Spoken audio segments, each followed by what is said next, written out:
आप चाहते हैं कि आपके डिसीजंस फल लेके आए, आपके फैसले हैं जो फलवंत हों, और आपकी जनरेशंस जो हैं, आपके वंश जो हैं, वो सफर ना करें, तो आपको ये बात समझनी। आप जानते जो डैनियल था, जो डैनियल के शद्रक, मेशक, अबेदनगो जो 3 लोग थे, उन्होंने कोई पाप नहीं किया था कि वो बंधुआई में जाएं। अब बच्चों ने क्या पाप कर दिया 4 साल को ने? हाँ, क्यों उन्हें उठा के लेके गए और बंधुआई में गए? वो क्या पाप किया उन्होंने? कोई नहीं, पर उनके वंशों ने पाप किया था। लिखा, धर्मी बंदा अपने बच्चों के लिए, पोतों के लिए भाग छोड़ जाता है।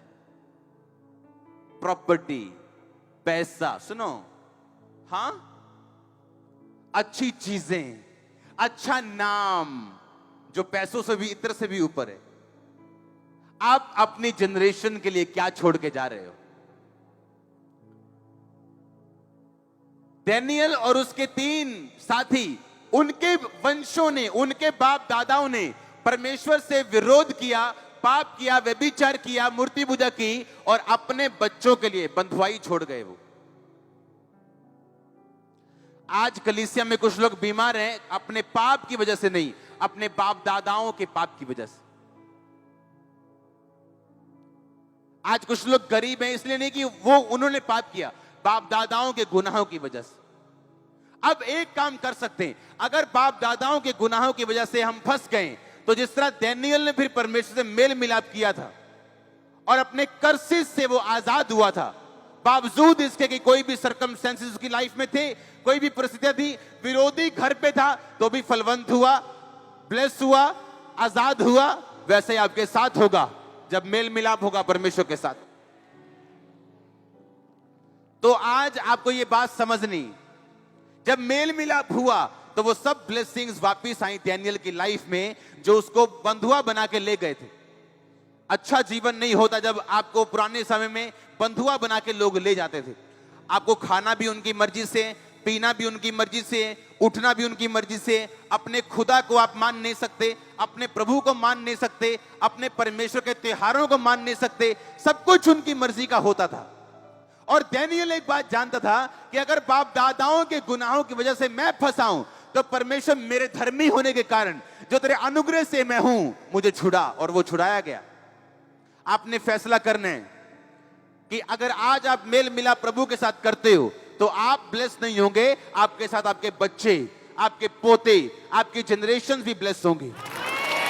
लेकिन अगर आप एक दुष्ट व्यक्ति हैं, तो आप तो नरक में जा ही रहे हैं, पर अपने बच्चों के लिए फालतू का संघर्ष छोड़ के आप जा रहे हैं।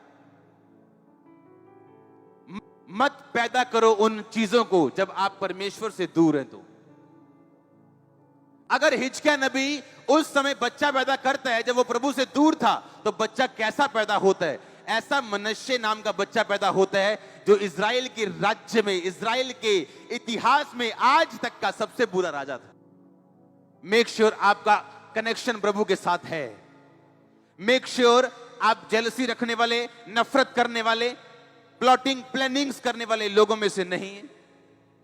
आपका कनेक्शन प्रभु के साथ है, आप सीधा उसके साथ चल रहे हैं, आपका मेल मिलाप परमेश्वर के साथ है। आपने ध्यान रखना है। आमीन। क्योंकि धर्मी बंदा अपने बच्चों के लिए क्या छोड़ जाता है? अच्छी चीजें। एक धर्मी पास्टर अपने वंशों के लिए, जो आने वाले यूथ हैं, उनके लिए अच्छी एग्जाम्पल छोड़ के जाता है। तो आपने ये ध्यान रखना है कि आप क्या दे रहे हो अपने वंश को? क्या उनको बंधुआई दे रहे हो? क्या उनको बॉन्डेज और बंधन दे रहे हो, या आप उनको छुटकारा, डिलीवरेंस दे रहे हो? आपने ध्यान रखना है। तो आप इस वचन को पूरा करने के लिए तैयार हो? yes. आप प्रभु के साथ सही रीति से चलने के लिए तैयार हो? yes. मेल मिलाप करने के लिए तैयार हो? yes. तो कोई डिसीजन फिर आप नहीं लेंगे जब आप प्रभु से दूर हो, जब तक आप मेल मिलाप नहीं कर लेते अपने वंश के लिए, ताकि आप अच्छी चीजें छोड़ के जाएं। और अगर आप उस वंश में से हैं कि आप बंधनों के नीचे हैं, तो अगर आप प्रभु से मेल मिलाप करें, तो वो आपको छुड़ाने की ताकत रखता है। और जब वो छुड़ाता है तो सेकंड्स में छुड़ाता है। वो सेकंड आपकी लाइफ में आए जल्दी, वो सेकंड आपकी लाइफ में जल्दी आए। और आमीन जितना ऊंचा आशीष इतनी ऊंची।